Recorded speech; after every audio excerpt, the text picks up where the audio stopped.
Ladies and gentlemen, we got a rare W here. So I just finished watching Ironheart, and I gotta say, I wasn't having the highest of hopes with this one. I thought it was just gonna be kinda mid, just more Disney Plus slop, but I was actually pleasantly surprised with it. Remaining spoiler free for now, I am gonna get into spoilers. It did do some interesting stuff I was not expecting. The villain, the Hood, and his crew were just kinda whatever. I mean, some of them could be kind of fun, but meh. I like what they do with Ironheart and her suit. It looks practical, because a lot of it is.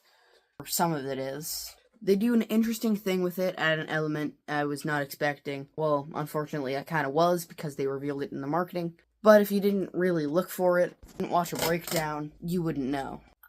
This one I really cannot get into much detail about because it's a spoiler, but the character of Joe, a lot of people already know who he is, but what they do with him, I feel like had so much potential. His character could have been fantastic, and they fumbled, and it felt like a blatant ripoff of another movie. It has a solid emotional element, and it's really tightly packed. It's only 6 episodes, so they don't have time to waste. I like how they developed this character from just a character you would easily forget about in Wakanda Forever to an actually well-written, well-developed, tragic character. Honestly, I'd be really disappointed if this didn't get a season 2 or follow it up in any way. Now we're gonna get into spoilers, so spoiler warning, spoiler warning, spoiler warning. And voiceover me will get you started while I go make some various repairs to Lego City. Okay, so with Ironheart here, I think it was pretty good. There are a couple things I want to talk about.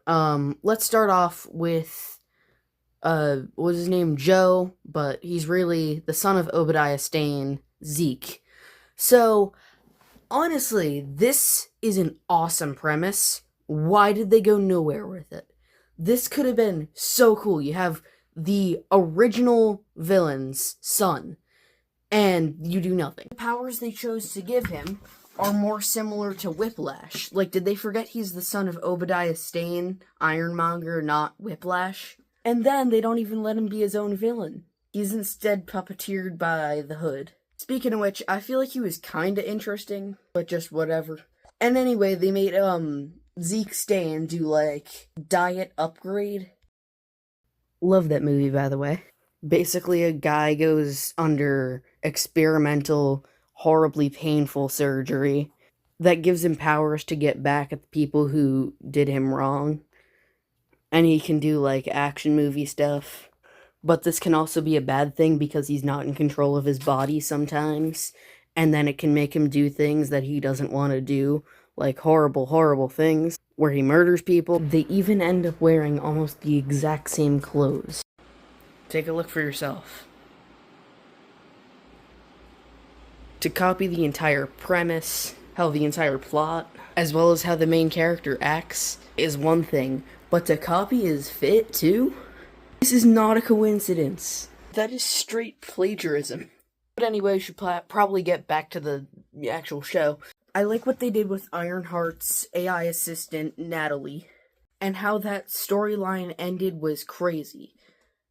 So I feel like they wanted to explore, grief, but they did not have enough time to do that.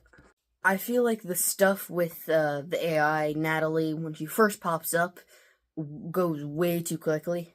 It goes from creating her, to seeing her and hating her, to being okay with her, to being best friends, almost deleting, being best friends again, and then being devastated when she's erased. And it's not like this is bad. All that stuff could work, it just goes way too quick. But now we gotta talk about the craziest part, the ending. So it gets revealed that the guy who gave the hood, is none other than the long-awaited, much speculated on, thought to be in WandaVision, thought to be in No Way Home, thought to be in Multiverse of Madness, thought to be in Agatha all along, Mephisto! He is finally in the MCU. And who would think he appeared in Ironheart, of all things?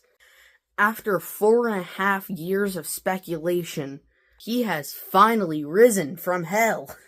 I thought it would never happen, and when he appeared early on in the episode, I thought that it might be him, and I really just didn't think they were awesome enough to do it, after all the times we thought it was. But after all of them spelling it out, pretty much showing him in the reflection of the spoon, when he finally said it, I was shocked.